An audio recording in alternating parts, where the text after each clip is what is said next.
Hello दोस्तों, कैसे हैं आप सभी लोग। आप सभी का स्वागत करता हूं फिर से अपने चैनल पर। गाइस, आज हम इस वीडियो में एआईपी एग्जाम से रिलेटेड एमसीक्यू क्वेश्चंस की प्रैक्टिस करेंगे।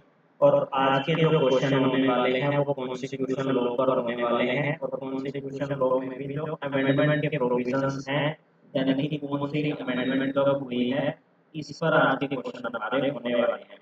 तो सबसे पहला क्वेश्चन क्या कह रहा है कि जो कॉन्स्टिट्यूशन के अंदर अमेंडमेंट की जाती है उसके प्रोविजन कॉन्स्टिट्यूशन में किस आर्टिकल के अंदर दिए गए हैं।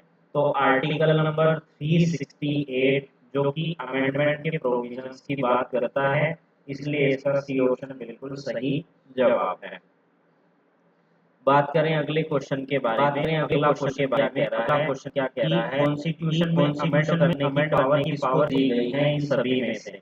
तो वो पावर दी गई है किसको? पार्लियामेंट को, यानी कि संसद को दी गई है। तो इसका जो बी ऑप्शन है वो बिल्कुल सही जवाब है।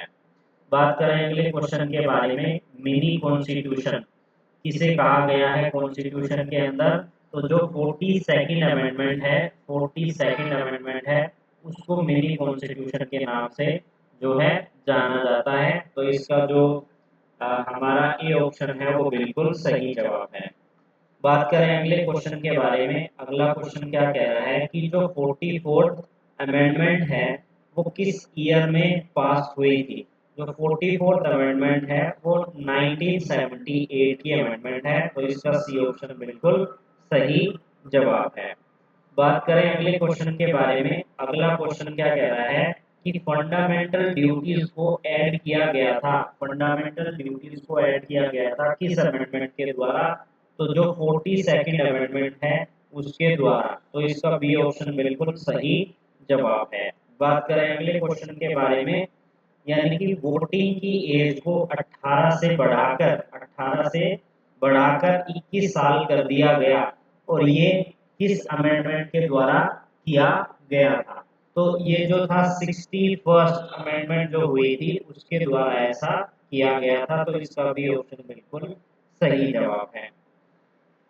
बात करें अगले क्वेश्चन के बारे में। अगला क्वेश्चन क्या कह रहा है कि एंटी डिफेक्टिव लॉ को इंट्रोड्यूस किया गया था किस अमेंडमेंट के द्वारा। तो एंटी डिफेक्टिव लॉ को 52वें अमेंडमेंट के द्वारा जो है इंट्रोड्यूस किया गया था। बात करें अगले क्वेश्चन के बारे में। अगला क्वेश्चन क्या कह रहा है उसको समझते हैं कि एजुकेशन एक फंडामेंटल राइट है। बिल्कुल सही है। यह किस अमेंडमेंट के द्वारा कहा गया था। एजुकेशन एक फंडामेंटल राइट है, यह किस अमेंडमेंट के द्वारा इसे कहा गया। तो सॉरी, जो 86th अमेंडमेंट हुई थी उसके द्वारा।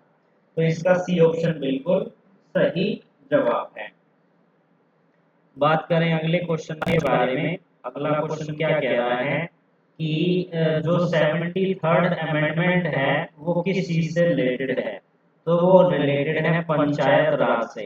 पंचायत राज से। तो इसका बी ऑप्शन बिल्कुल सही जवाब है। बात करें अगले क्वेश्चन के बारे में। 74th अमेंडमेंट किससे डील करती है। वो डील करती है अर्बन लोकल बॉडी से, यानी कि शहरी स्थानीय निकाय से। तो इसका बी ऑप्शन बिल्कुल सही जवाब है। बात करें अगले क्वेश्चन के बारे में।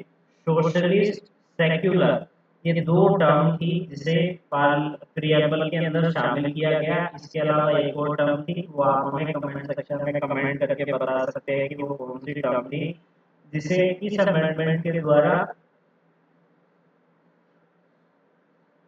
इस अमेंडमेंट के द्वारा जो था ऐड किया गया था। तो वो था 42nd अमेंडमेंट के द्वारा। तो ये ऑप्शन इसका बिल्कुल सही जवाब है।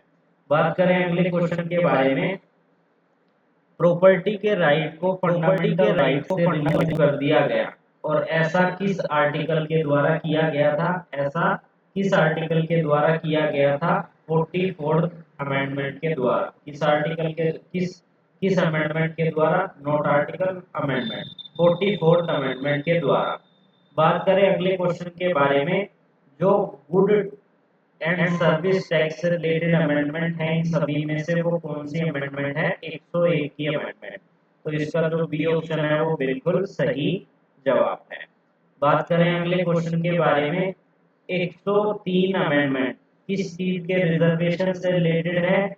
ईडब्ल्यूएस से, यानी कि इकोनॉमिकली वीकर जो सेक्शंस हैं उनके लिए। बात करें अगले क्वेश्चन के बारे में कि नेशनल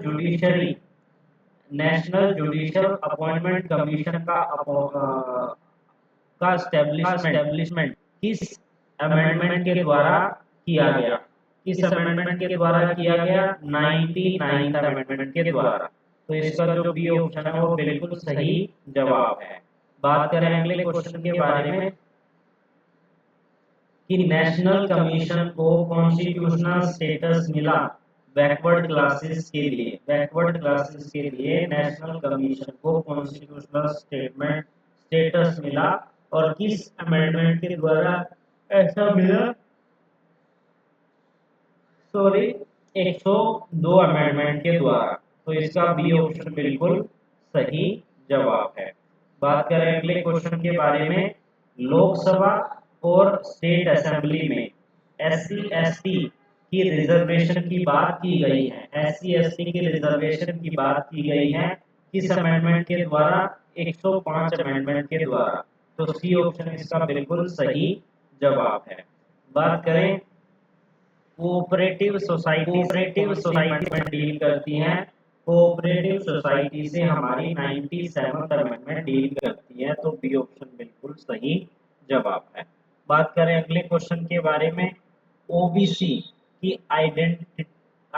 ओबीसी को आइडेंटिफाई करना और उसको एक पहचान देना किस संशोधन के द्वारा ऐसा किया गया था? ओबीसी से रिलेटेड हमारे सेक्शन है 105। तो इसका जो सी ऑप्शन है वो बिल्कुल सही जवाब है। सी ऑप्शन बिल्कुल सही जवाब है।